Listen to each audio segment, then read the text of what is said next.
300 వ్యాధులకు ఒక చిన్న ఆకుతోనే వైద్యం. అది మనింట్లో దొరికేదే. కొన్ని వింటుంటే మనకు ఆశ్చర్యంగా ఉంటుంది.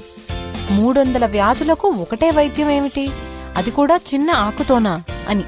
కానీ ఇందులో అబద్ధం ఏమీ లేదు, ఇది నిజం. ఆ చిన్న ఆకు మనకు బాగా తెలుసున్నదే. అది మరేదో కాదు, మునగాకు. ఆయుర్వేదంలో 300కు పైగా వ్యాధులను నయం చేయడానికి ఈ మునగాకును ఉపయోగిస్తారు. అందుకే దీనిని సాంప్రదాయమైన మందుగాను చెబుతుంటారు మన పెద్దలు. 4-5 వేల ఏళ్ల నుంచే మన పూర్వీకులు మునగాకును మందుల తయారీలో వినియోగిస్తున్నారంటే ఆ ఆకు గొప్పతనం ఇట్టే అర్థమవుతుంది.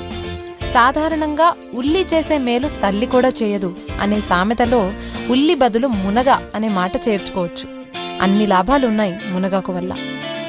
అద్భుతమైన పోషక విలువలు ఉండడంతో పాటు అమోఘమైన ఔషధ లక్షణాలు కూడా ఉన్న మునగాకు గొప్పతనాన్ని